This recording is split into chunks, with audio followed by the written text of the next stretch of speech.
Hello and welcome to Revolutionise Your Love Life. Do you want to know more about love relationships, what makes them work, how to create the one of your best dreams? Do you want to be in a really healthy, juicy love relationship? In these podcasts, we will give ideas and practical advice to light your way. Whether you're looking for a love partner, already in a relationship you wish could be better, or leaving one that has run its course, there will be something to inspire, empower, and support you. Revolutionise Your Love Life is a fortnightly podcast where you will access the knowledge and wisdom of love experts and relationship coaches from across the world to help you find true fulfillment in love.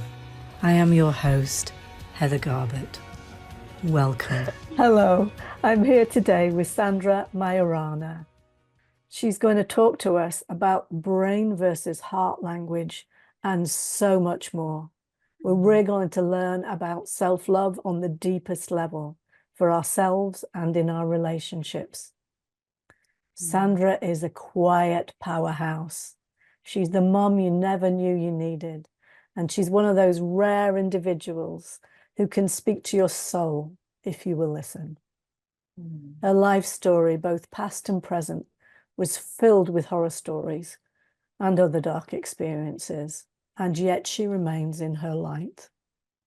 For over 14 years, she's been working with troubled hearts, men, women, couples, youth, and children. Her favorites are her little criminals, the troubled youth who have lost connection to their own being, and she excels at reintroducing them to themselves. Of course, we adults also often have similar challenges, and her work and experience in a practice that keeps her schedule full months in advance speaks of the longing of people to find peace within themselves.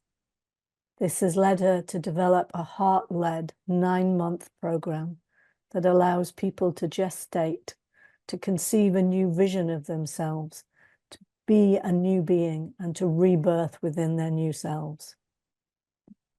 Only a true divine feminine can nurture this kind of transformation while she grows herself in a role as a woman, mom, sister, partner, and a highly successful trauma therapist. Welcome, Sandra. Thank you so much, Heather. It's a pleasure to be here. Oh, it's a joy to have you. I should explain that Sandra and I met each other through her doing conscious uncoupling with me. And we formed such a power bond that we wanted to do more work together. And this is part of that.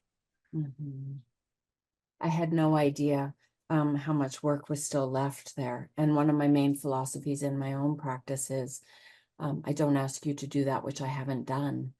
And I had been in a 28-year marriage, 34-year relationship that ended in COVID. And I had work to do around that so that I could then be able to extend that to my couples, because prior to that I hadn't known what that was like, and what you have to do to dissolve your last relationship, to come to peace with it, to get to forgiving both parts, the other person and yourself in that relationship, to be able to come out a whole human being, and not be left in the broken state of it. So my work with you was outstanding.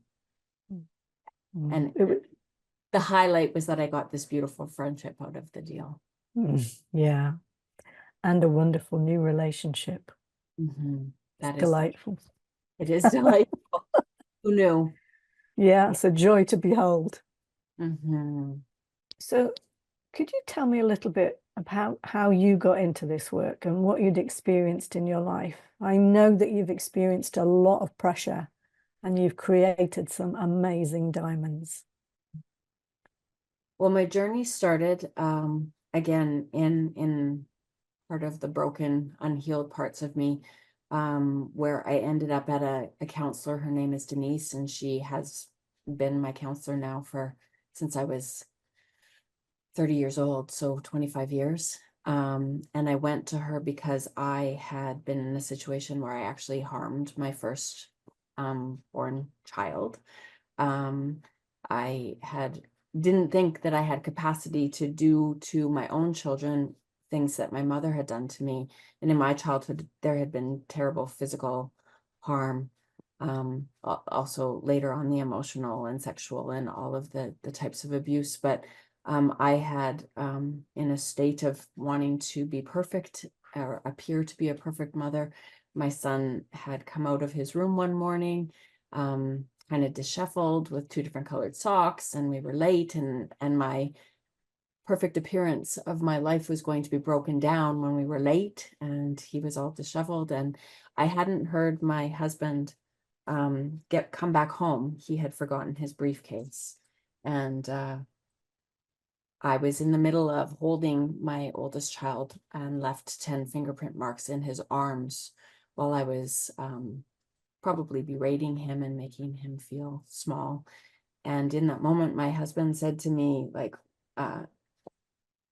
you need to figure this out. You need to go get help. And he took the children and left for 4 days. It was a long weekend, and he left for that weekend alone with myself. And it was really in the face and the mirror of me being the mother that I never knew that I could be. And it was interesting because it was without any of the limitations that my mother had had. My mother had been a 16-year-old pregnant teen of me. She had been kicked out of her home. She had no financial resources. And I was allowed to be a stay-at-home mom. I had all of the, I had been planted in this beautiful garden, so I didn't know how I got there. And that's when I went to see Denise and start my journey there. So that healing with her was a 12-year journey. And six years into it, as we healed systematically, PRH is where my designation is, what it's called, and it's out of France. It's the studies of persons and relationships, human. And at the end of the 6 years, she said, I think you should entertain being formally trained in this process. And so you can't enter PRH in the formal accompaniment program without having done this healing work first. And it was the first type of therapy that had ever held me and held space for me and offered me a new life. And so from there, I wanted to pay that forward and extend that to people. And yeah, I've never turned back. It's been quite the journey. Yeah, it's beautiful. And it speaks to me too about how we don't know what we carry from our early life. Yeah, it's just sort of normal within us. And it's only when we see the mirror, like the fingerprints and your husband's reaction, that it becomes conscious. Yes. Yeah. Bless you for seeing that and making that different forever. Yeah, it was a pivotal moment because like I said, I had the resources. I wasn't an alcoholic. I wasn't drinking. There was no reason for my misbehavior there. But again, one of the biggest misbehaviors has turned into one of my blessings, because it became a mission to change the generational trauma, to end so many cycles that have been in my family for a long period of time. Yeah, that is a beautiful mission. And I think one we're all on, one way or another, consciously or unconsciously, trying to heal the traumas of the past. Yes. Now, I want to focus, if we can, on the different inner conversations and the different languages. If you can explain to us a little bit about the languages of the brain, the heart, the body, and spirit. What's the purpose of each one, and how do they integrate for health? Shall we start with the brain? Sure, we can start with the brain. Our beautiful brain. It's both a miracle, and it does great things for us. It helps us to breathe, and it digests our food, and it helps us to continue to go one foot in front of the other. It's our survival tool, but it also has its limitations, and it wants to protect us a lot. And so our brain will tell us in moments of trauma or in places that we're trying to grow in life, you don't really need to look at that, Sandra. That happened in the past. You should probably just let that go and just march forward. And so as children and as young, until it's fully developed at 25 to 30 years of age,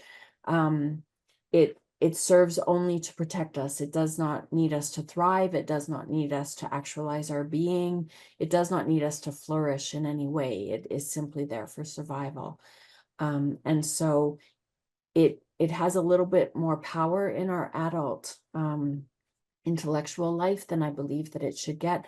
I have a philosophy where I break the brain, the heart, the body, and our being in our spirit and soul relationship into 25% voting shares. So even if your brain is like, I'm all in, I think that you should not proceed with any of these things. It only gets a 25% vote. And so we have to learn to ask our body what its capacity is, to hear what our heart has to say and feel about the experience, and then what is good for our actual self and why we came here to have this experience. So I divided into voting shares, and I have a decision-making process that says that. So, you know, if every other aspect of yourself said, no, this isn't good, but your brain said, yeah, full on, let's go, it doesn't win. It's only a 25% voting share. And I'll share an example afterwards that I love to express the difference between the brain and our heart. The brain in emotional content or psychological content works as the narrator of our story, and it's linear. It's a timeline, and it doesn't add the facts of our experience. It just is the fact keeper. And then our body is the vessel that holds our story, that carries our story, everything. It carries all the light and all the happy experiences, and then it carries the experiences of trauma and what life has given to us to carry. So it also gets a say, and it says, this is too exhausting, I can't do this, or yeah, you have enough in you, keep going. But we do have to account for it and ask it permission, and recognize it as as a great source of, I may be able to do this intellectually, but it's going to take too much energy. This healing is going to be exhausting. So that's the body piece of that. That's like my head is writing checks my body can't cash. Yes. Yes, exactly. And the program that I created in 2023 that I just finished running is a heart-centered program. And so I really wanted people to start to learn how to listen to their heart and to feel the emotions, and really have compassion for their story. So the heart is where we feel things, and it's where we become the character of our story. And when I work with people in the situations, which mostly unknown to me, I would become a trauma expert. I don't think that I knew that at the time coming into it. It's the place where I really learned that our brain protects us from the feelings and the emotions and the pain that happened in that moment. And so when we allow ourselves to become the character in the story is when the healing really begins to happen. And I say alongside of that, the next most important thing, besides acknowledging your heart and the person that was in that story, is being witnessed to it. And I feel like that's really crucial. And I express that often throughout my program, is that you can do the journaling that I ask you to do, but without sharing the journaling, you're not heard, one, by another human being, and you don't hear yourself from the character point of view. So it's remarkable because our brain will let us journal. It will say, oh, she's doing a to-do list. She's getting something out of the way for me that I have less to hold on to. So it will let you type on a laptop or pen to paper, write out something and think that's awesome. And it will allow that. But I think there's magic in pen to paper, especially. But when your heart gets to be involved in that process, you tell a story as the character, and you actually become in that moment. So if there was a trauma that happened to me when I was 6 years old and I'm writing about it, my heart will take me back, and that 6-year-old girl will finally have a voice, and she'll speak it, and she'll be able to feel it. So when you hear your story because you've read it to me out loud, or someone safe and trusting in your life, you're heard, which is essential, by another human being. but you also hear your own story. And my experience is for the first time from a compassionate place within you. And then you no longer are hard on yourself or judgmental on yourself. You can finally release that. And the miracle of that in my courses that I took was all in written analysis and then all shared in the classroom. Every single thing was shared. There was a knowing for the first time, and many things were revealed to me, and I had written the journal entry and I had reread the journal entry, and then we were always required to step away for a lunch break or coffee break and come back to it, and then we would have to share out loud. And it was in those moments that some of the hugest revelations of what had really happened to me, and I would say, and take my breath taken back, this is new for me. And the first time that happened, I'm like, how is it new for me? I wrote it. I reread it. I've experienced it. Why is this new for me? Because our brain will shut that down for us because it thinks that was too painful. You wouldn't have wanted to have lived. You couldn't have lived if I wouldn't have shut you down. But now as the adult, we have capacity. It's only the child that was in danger in those moments. As the adult, we have to go back and rescue our child. Yeah. Yeah. Save them, hold them, hear them.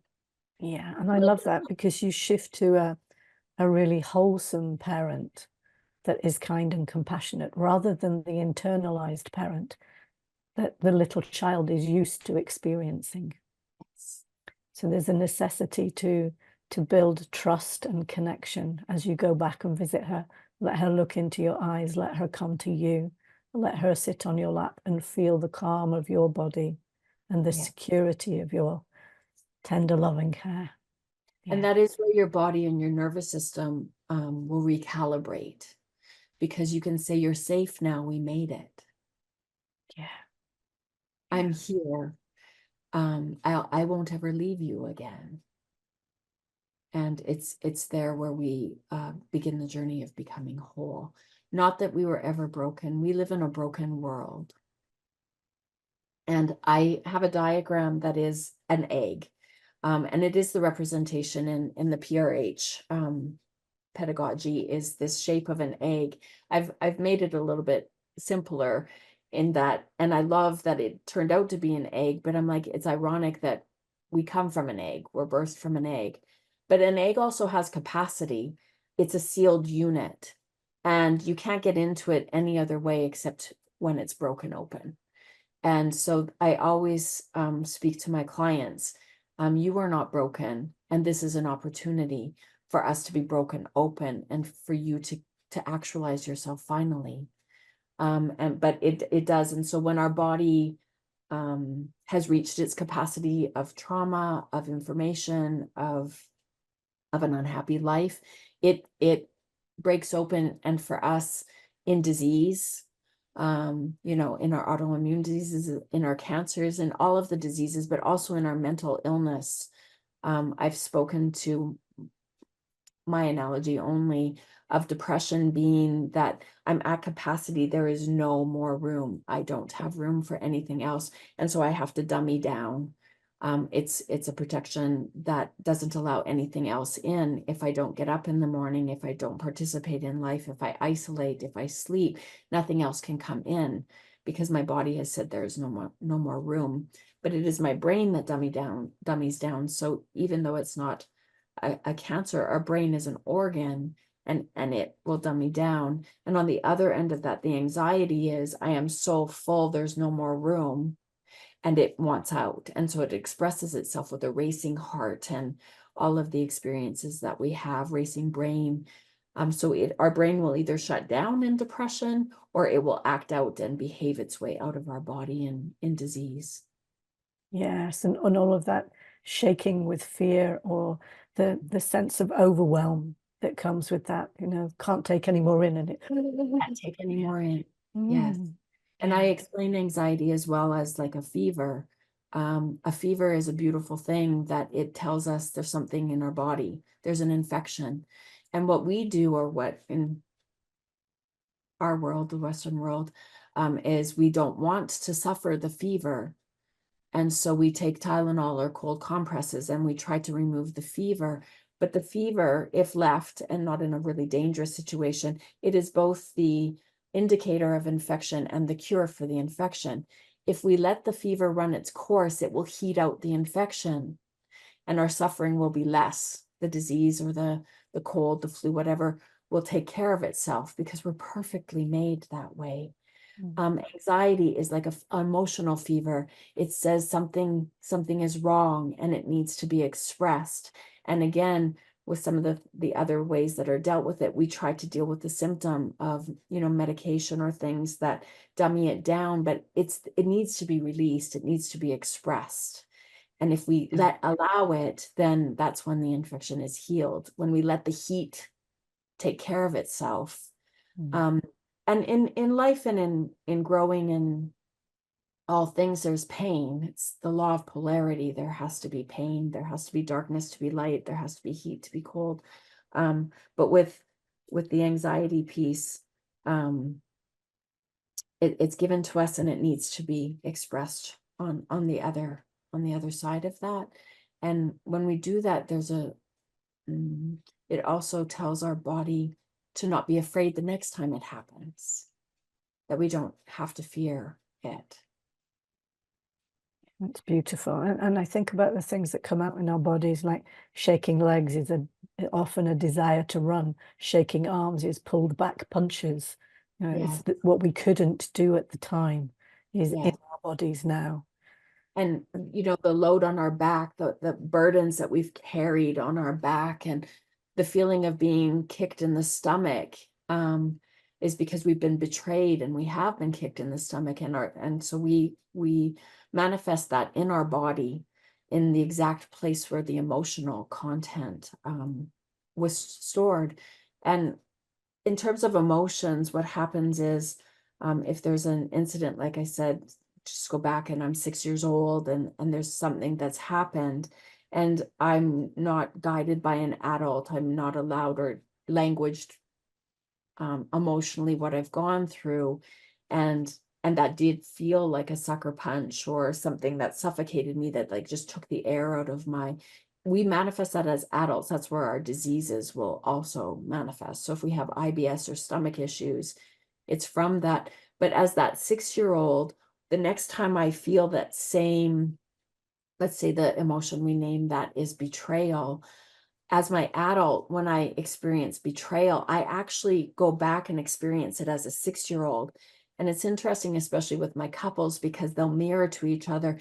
And then he's like a 6-year-old misbehaving, and he's this grown man in front of me acting like a 6-year-old. It's because emotionally on the point of betrayal, nobody walked him through that. He did not process that to its end. And so he will continue to go back and be a 6-year-old in the places of betrayal. If there was a place where there was a broken promise or a disappointment when he was 12, and then in his adult life, he's disappointed, then he's a 12-year-old. So each trauma that's laid down at the very age in which it happened, we respond in all of those misdeveloped ages. Yeah. And so it's about coming back and being the adult in that. Yeah. So tell me about the difference between the language of the brain and the language of the heart, if you can, in a nutshell. I can. The brain's language doesn't have emotional content. So one of the easiest examples I can give is a client that I had, and he was speaking to me about pleading his case with his partner. And I joked with him and I said, pleading your case, were you in a court of law? And he's like, yeah, we were pleading our cases. And I reframed for him and said, sharing your story. And he stopped. And he's like, how is that different? And I said, because pleading your case is about winning, which is about survival, which is about your brain and protection. And sharing your story is about vulnerability and expressing a part of yourself that needs to be heard. Yeah. And so that truly right there. And he's like, so it's just language? And I said, it is just language, but yes, it's crucial. Our language is crucial in how we express it. Because again, we go from the narrator to the character. So the story that I like to share there is that if you were in a car accident and you had to fill out a police report, you would not share the emotions in the police report. In the police report, you would state the time of day, the street and avenue you were on, the speed you were doing, the car you were driving, and then the circumstance in which a car turned left into a part of your vehicle. That would be what you would express in your police report. But when you got home and wanted to share with your partner that you were in this accident, and there was sounds and there was smells and there was chaos and there was the bracing of the steering wheel and there's where's the children and is everybody okay? You don't express that in a police report. And so that's again the difference between the brain having that experience, your body being in the experience, and then your character actually reliving it so that it could be composted and heard and seen and believed, which are our basic emotional needs, equal to in our body to food, water, and food, water, and oxygen, is to be heard, to be seen, and to be believed. And the believing is important because it's to believe that that's what you were experiencing. It's to believe that it hurt you that badly, because every person's trauma is different. And so if my trauma was rape, and people will always say, well, I didn't have the same life as you.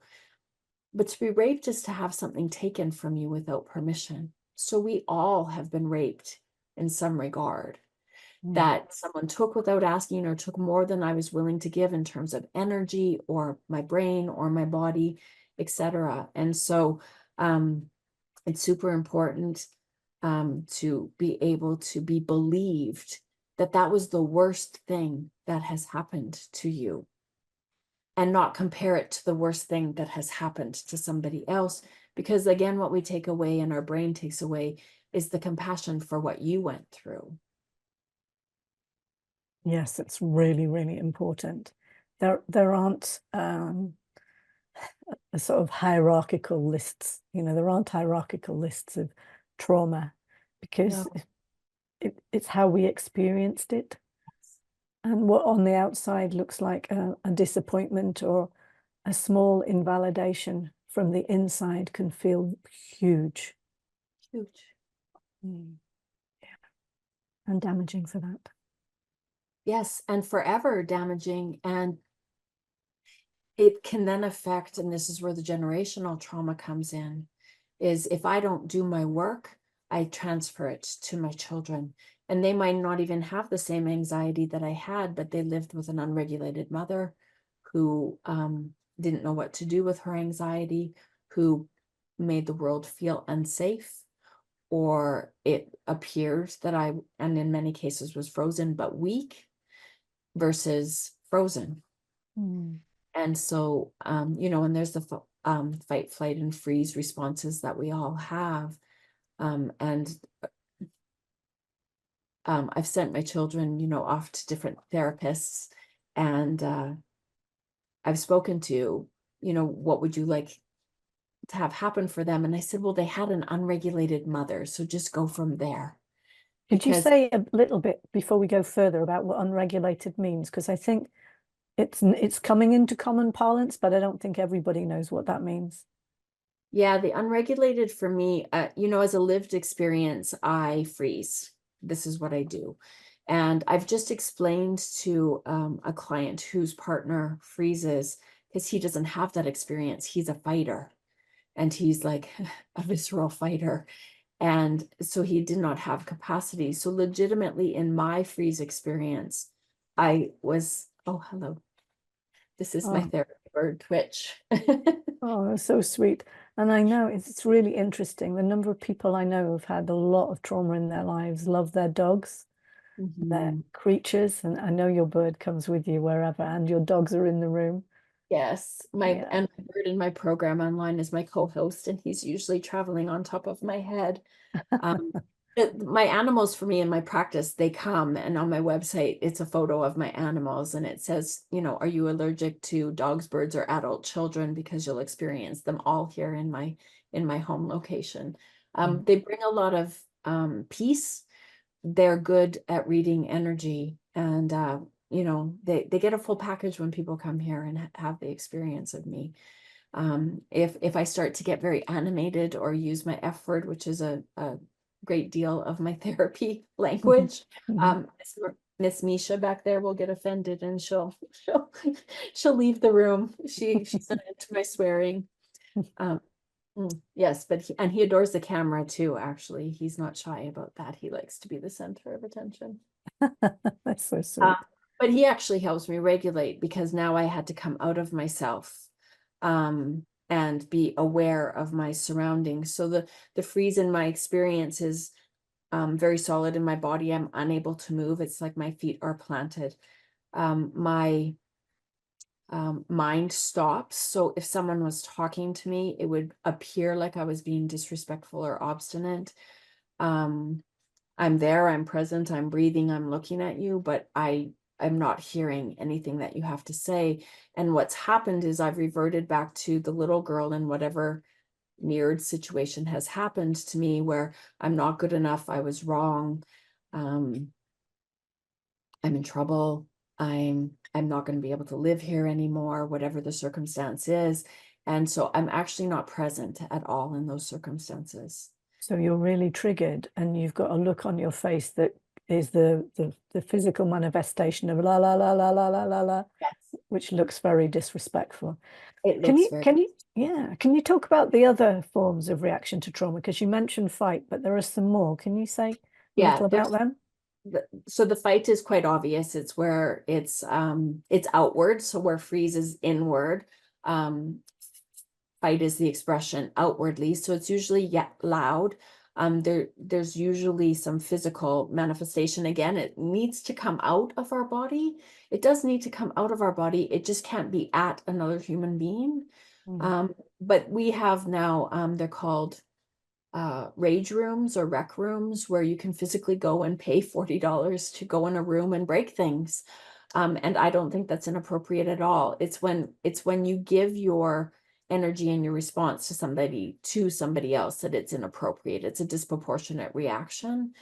And it's a child responding. And really, in those moments of the fight as well, they look very childlike, like temper tantrums. But again, we're very perfectly made, where children it's out their hands, it's screaming like, this is so unfair, I can't even breathe right now. It's stamping up and down, stomping up and down. And so in society, suddenly that became, and I understand, where it was inappropriate, usually about school age, to behave that way. But we shouldn't have kiboshed it. We should have given it a space and a time and allowed that to happen. But when it's been suppressed, it's even more of a disproportion as an adult, and it looks very dangerous, and it's very violent. It can be very violent, and it involves other people getting hurt. So that's the inappropriateness of it. Yes, and even if the person isn't hit, putting your fist through a door feels like it could be me next. Well, it's a threat that your brain's like, threat, I'm in danger. Yes. And then the flight response is where you walk away, which again, usually triggers, because we in relationship tend to invite people into our lives that will mirror this. So it's not a freeze, and it's not aggressive. It's like, I'm not doing this anymore. So it's a walking away. It's leaving the room. It's refusing to continue in the conversation. And again, it's just on the other person. And when we have people triggered, we do not have adults triggered. We have invited two children into whatever that relationship is about. I like to speak to the physiology of when we're triggered in any of those responses, it invites cortisol and adrenaline and really powerful hormones into the physiology of our body. And once those are triggered, they're like an Advil or Tylenol, they last 4 to 6 hours. And so in those moments, once triggered, it's very difficult. And your sympathetic and parasympathetic nervous systems can't work at the same time, so you can't ration your way through it. And it's a good 6 hours before you're coming back into yourself. And where you're dysregulated. So it's really important. And I try to be the vitamin for people where it's like, we can't let that happen. And if that does happen, that really you should have a rule within the relationship that you wait a minimum of 6 hours and probably an overnight experience of a good night's sleep before you try to address what's happening in the relationship. And that what you should do immediately is go to a journal and express it while it's raw and real, because your brain will also love to do that. And that will help with the regulation of that, and be able to express it in its rawness, but not in its emotional content to the other human being. So, and that journaling is remarkable because it's real. And it's the adult speaking of and then this and this and this and this, and this is where we go back, and this always happens and we never get resolved.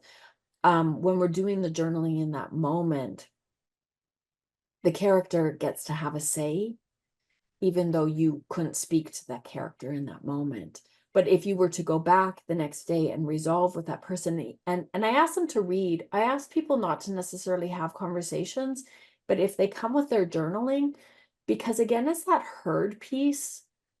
Conversations, people, we get triggered by nuances, they roll their eyes, they sigh, they interrupt, and we never get to finish. But nobody interrupts you when you're reading. It's a really respectful tool. And that even if I'm hearing something, but then I don't comment on it, it can settle down too. And it stays in the process. And it knows also it's going to have a turn to be able to read its work. And at the end, it's like, well, what is the thing that you needed to hear here? Because it may be 5 pages of written work, but I'll say, and so what do you need me to know from this work? And it's a single sentence. I feel so alone. But it was 5 pages of journaling to get to, I just feel so alone. Yes, to get to that clarity and the power of the feelings. Yeah. Yes, it's beautiful. Can you speak a little about fawning? Because that's sometimes spoken about, and I think it's really important, particularly for women. Yes, because we're nurturers and caregivers and gatherers, so it's natural that we try to, just gather everybody all to come back together in a nuance. And so when my therapist, I only found out I was a fawner when I took on a somatic therapy after COVID, and I was finally using my voice. So I was coming out of freeze and I was trying to use my voice, but I wasn't impeccable with my words, and I was still terrified. Who was going to hear me? Who was going to believe me?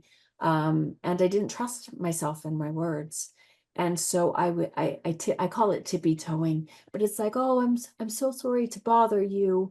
But I have this need, or I have this boundary, and I was just hoping that you would attend to that for me. And so I came to therapy with this is what I said. And it was apologizing for my existence. Yeah. And it was apologizing for my need. And it was apologizing that I had a boundary that I was hoping that you wouldn't, but not imposing. I was just hoping you would respect that for me. And so I also believe that humans grow on a pendulum. And so I was mute, literally mute. And then I came out really bitchy and entitled, and you're going to hear me and you're going to see me and you're going to believe me. And I've done my amendments to the service industry where I would send back food that I would have never sent back before, or, be rude to a cashier because I had to come out. So here I died a death where I had something to say and it was important to say. And I'd, curl up in the fetal position and cry myself to sleep at night because I hadn't been heard. And then when I came out being a raging bitch, I curled up in the fetal position in shame, thinking like, that's not who you are, and how dare you misbehave that way. And then I found the balance. And I think fawning is one of those things where we're trying to find the balance. I was grateful to finally be speaking, but I wasn't speaking solidly and well and in my actualized self of what I needed and what I was prepared to receive. And if you can't meet my need, that's okay, but my need doesn't change because you can't meet it. No, and it moves from that pleading my case to stating my need. Yes. Yeah, beautiful. So tell us a little bit more about the spirit and the purpose we're here for and how that fits with it, because I know that's part of your work too. Right. So the being for me is the thing that is within us that's bigger than us. It is all things goodness. So it is light, it is love. If you relate with God, it is the God that is within you, and your purpose and your potential all live in your being. And in my egg diagram, it's at the bottom because we have to survive first, and really we have to survive our childhood. And then, we do the separation, the umbilical cord cut. I call it a vasectomy when it comes to trauma, where we cut ourselves off until we can come back to ourselves and where we have the ability to affect change. So children only suffer the consequences of our adults' behaviors. We don't have ability to affect change as children, so we're powerless. And this is why I advocate hard for children. But as adults, we do have the power to affect change, but in our trauma, we don't use our power. And so we have our egg, which is our body, our brain is surviving, it gets us through, we separate from ourselves because this would be too painful to live. And it'd be too painful to be powerless for so long. And at the bottom is our being. And, in our anatomy, it's where our intuition and gut instinct comes, where we actually feel that in our gut, we know what's good for us or not. And so that's where I would say the being is. And in my egg, it shows at the bottom there. And it came here with a purpose. It came here as light and love. And then life happens to us, and all of our traumas build in that sensibility piece, our heart center in the center of our body in the egg.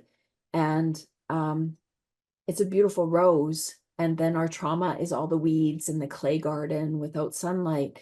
And so our being it's there, it's to actualize. And I speak really with a lot of certainty around this. Our being is whole and it is undamaged by any trauma that happens to us. It is perfectly maintained and always ready to actualize itself. To the very last moment or breath of our life, we can actualize ourselves. And people think our trauma trumps and limits the capacity of who we can be. And so when we have this expression, and I'm just going to actually get my diagram.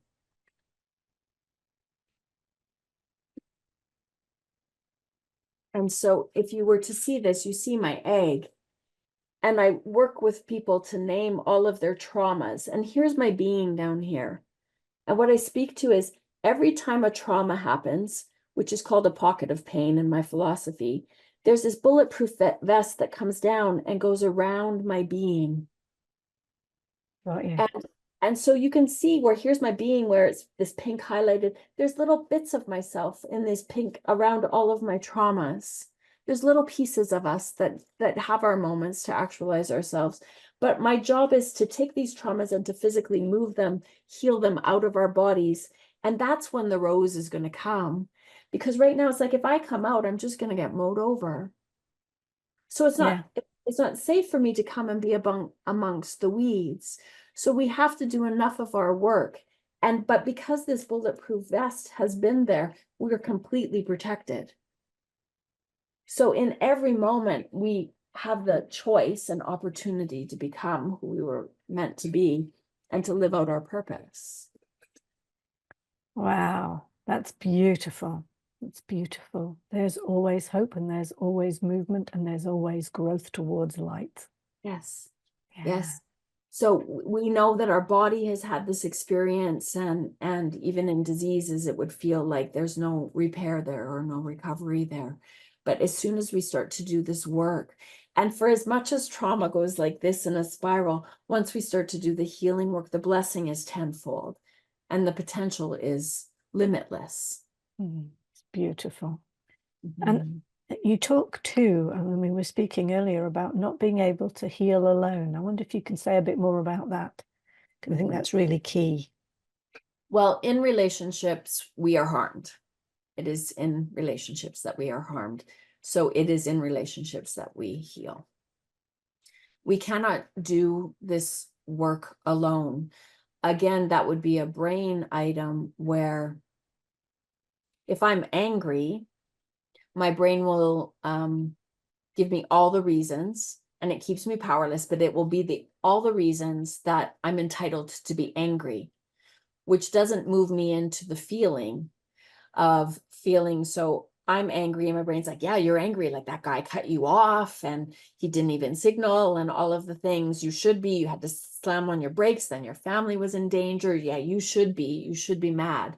But if you were to, when you unfold that and again, do your journaling, it's like nobody ever sees me.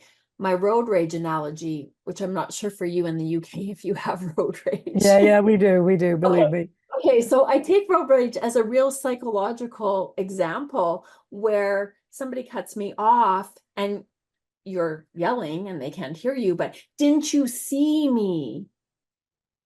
Don't I matter? You endangered my life, or is where you're going so much more important than me?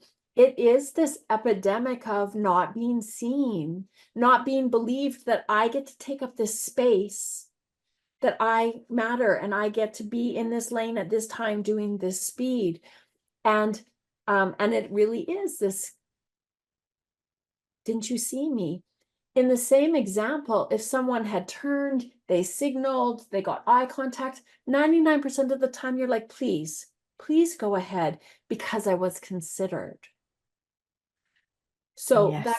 that goes off there on what that is, but it is because we need to be heard and seen and believed, that it has to be witnessed. And so my brain will only understand anger. But when I again get home and speak of the story, it was like I was so scared for the children. I wasn't angry.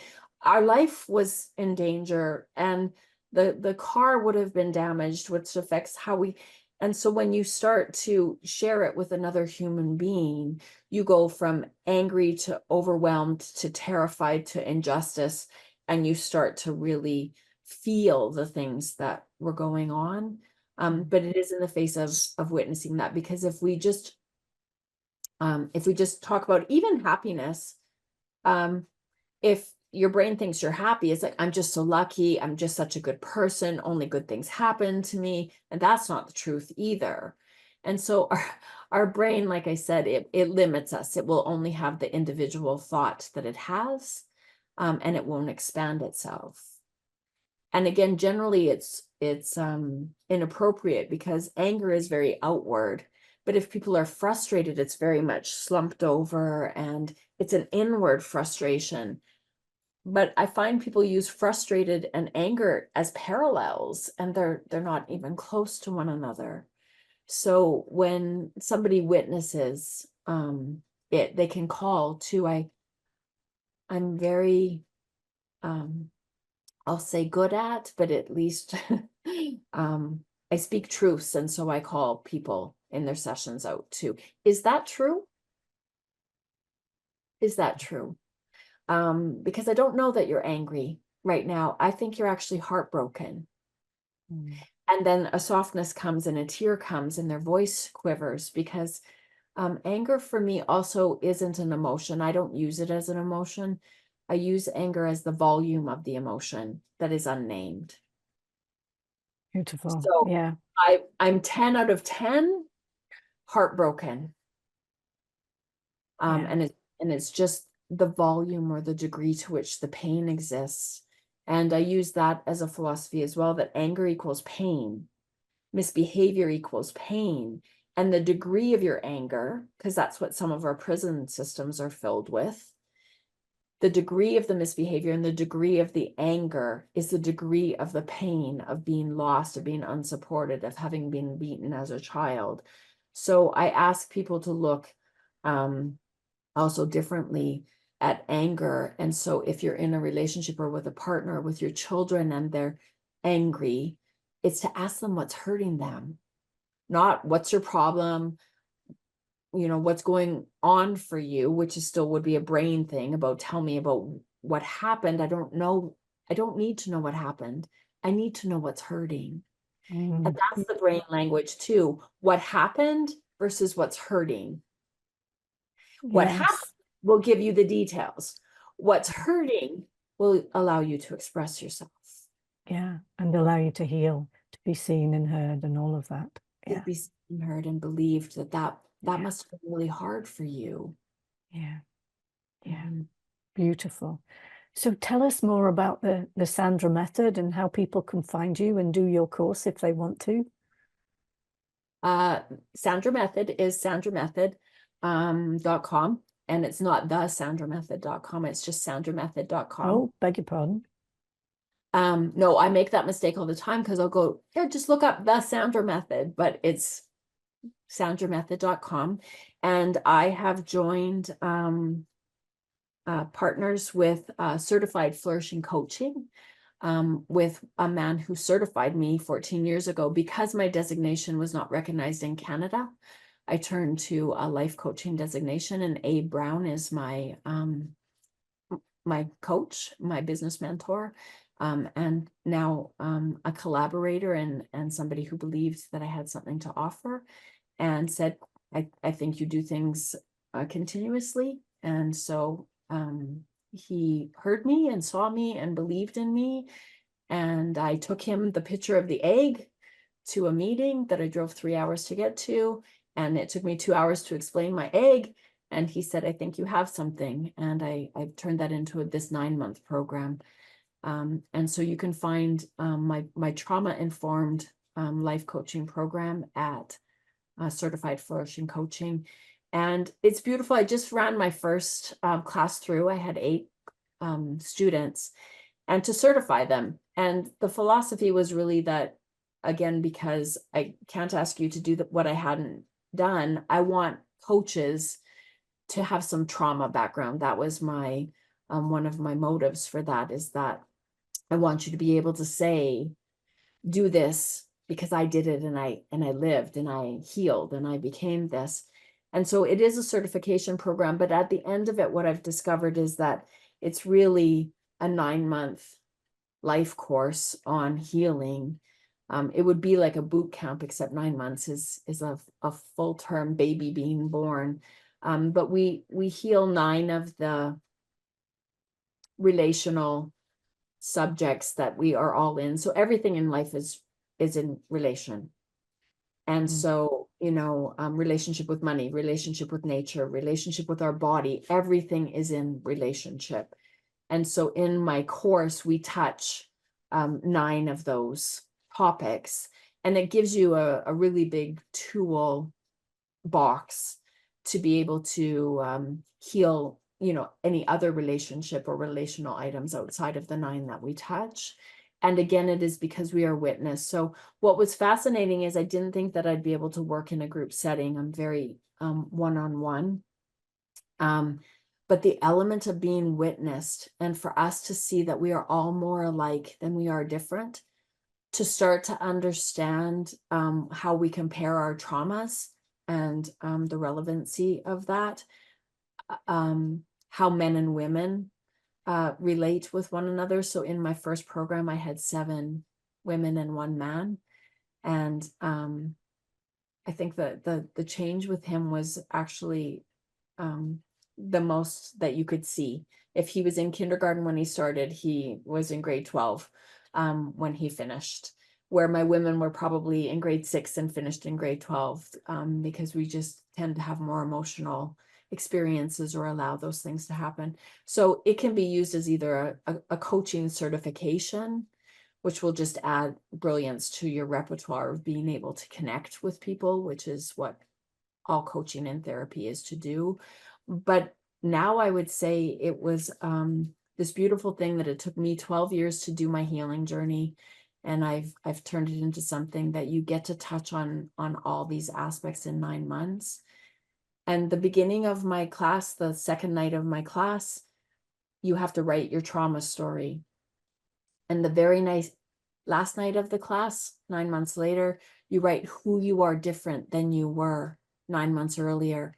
And it was an hour and a half of my mouth open and tears and just profound. I had no idea how life-changing this would be as a healing program, never mind a life coach designation. That's absolutely magnificent. Thank you so much, Sandra. Oh, wow. I can only encourage everybody who's a coach who's watching us and listening to us today to go and enroll. Thank you so much. I just have to say, also the certification that you do, certification might be wrong, where you did unconscious coupling with me. Conscious uncoupling. Thank you. Yes, conscious uncoupling. We all do unconscious coupling all the time. Yes, that's what I had done. And then I came to you. Yes, that work expanded me in ways that I had no idea how to really show up in my relationship differently and not bring my marriage into my new relationship. There was no room for that Sandra or that relationship in this. And in that 12 weeks, the tools that I gained as a therapist, but as somebody who now is in a healthy relationship, I can't even speak to its value. Oh, thank you so much. I feel heard, seen, and believed as well, which is so important. So thank you. Thank you for saying that. It's been such a great compliment to our programs, are such a great compliment to one another. They really, really are. Thank you very much.